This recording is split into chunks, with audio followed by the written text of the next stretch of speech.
Module 6: The Material or Economic Self. I shop, therefore I am. I have, therefore I am.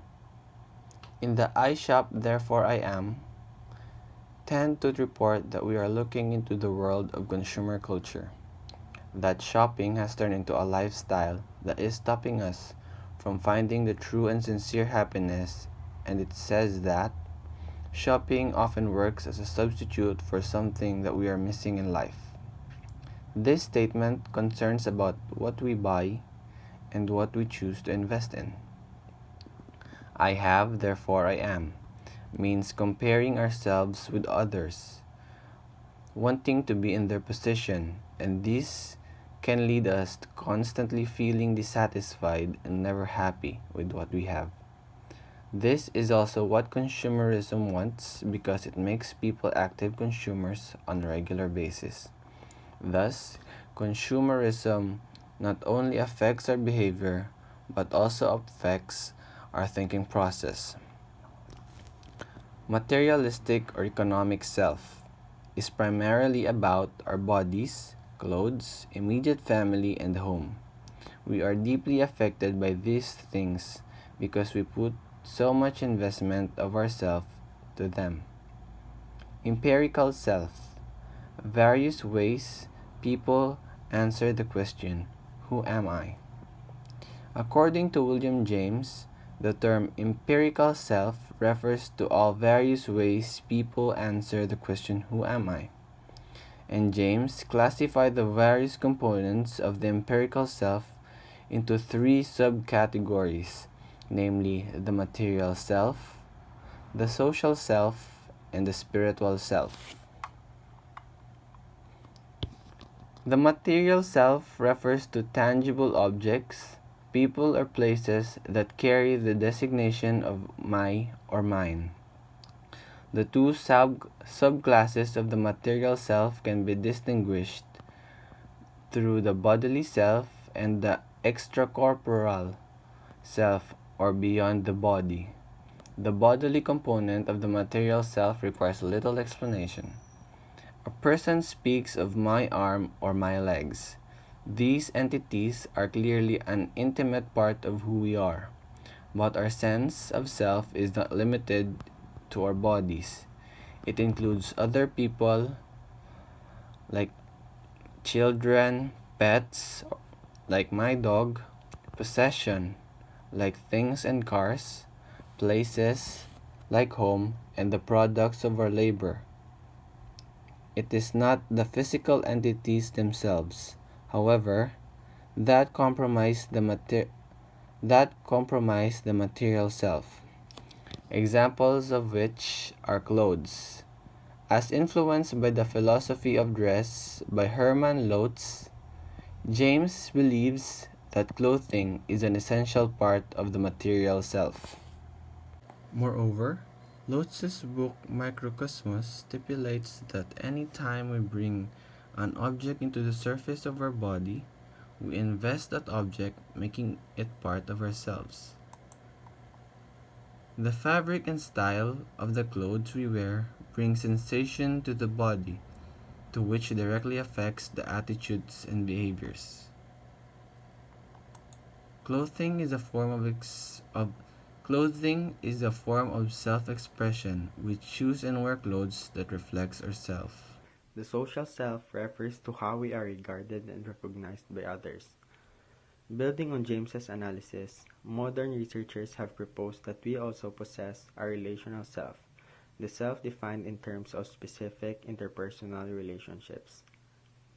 According to Anderson, the relational self includes all of the individuals we regard as ours, such as our parents, siblings, romantic partners, close friends, and colleagues. Evidence that these relationships represent important aspects of self-definition comes from a variety of sources. They also assume that other people share their thoughts and feelings, and sometimes confuse their own traits and attitudes for the traits and attitudes of others. Next, we see people learn about themselves by comparing themselves with others, and by seeing themselves reflected in other people's eyes. Finally, people describe themselves in relationship-specific terms. For example, they say, "I'm respectful with my teachers." These relationship-specific identities are activated whenever we interact with the other person or are reminded of their presence. The spiritual self is our inner self or our psychological self. It is comprised of our self-perceived abilities, attitudes, emotions, interests, values, motives, opinions, traits, and wishes. Many aspects of the spiritual self are evaluative. People think of themselves as attractive or unattractive, intelligent or unintelligent, and honest or dishonest. It is interesting to note the close connection James draws between our possessions, which are aspects of the material self, and our emotions, attitudes and beliefs, which are components of the spiritual self. As Abelson observed, this similarity is captured in our language. A person is said to have a belief from the time the belief is acquired to the time it is discarded or lost. We also say things like, "I inherited a view," or "I can't buy that." Finally, we speak of people who have abandoned their convictions and disowned an earlier position. These terms imply that possessions and attitudes share an underlying conceptual property. They both are owned by the self. Shaping the way we see ourselves, the role of consumer culture in our sense of self and identity. Consumer psychology, consumer behavior. Consumer psychology, according to Davis and Palladino, a study that deals with activities that directly involve in selecting, obtaining, and using products and services and ideas to satisfy needs and desires, including decision processes that precede and follow these actions. Consumer behavior. For Mowen, the study of buying units and exchange processes involved in acquiring, consuming, and disposing of goods, services, experiences, and ideas. The nature of consumer behavior. Consumers differ from others. Their own purchasing behavior will also vary from one product category to another. The number of efforts and amount of time spent in deciding consumer buying and consumption behavior for the same product would often vary because of the present situation they are in. Possessions tell a lot about their owners. Status symbol.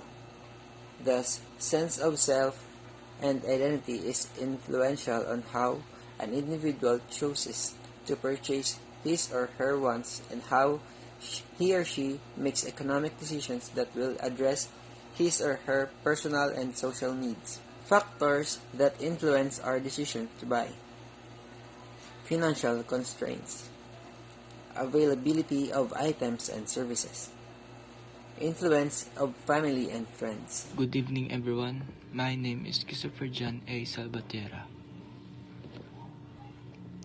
The most important factor is determining whether these items and services fall under wants or need. Wants are synonymous with luxuries. People buy them for reasons that do not warrant necessity, while needs are important for survival, such as food, clothing, and shelter, are basic needs, so people purchase them out of necessity. In the process of acquiring material goods, people generally consider two things: utility and significance. Utility is concerned with how things serve a practical purpose, while significance is concerned with the meaning assigned to the object. It is also concerned with how objects become powerful symbols or icons of habit and ritual, which can be quite separate from their primary function. According to Watson, materialists believe that acquiring things will make them happier, and they tend to act on this belief by buying more.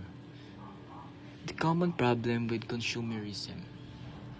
First, it is intrusive. Second, it is manipulative.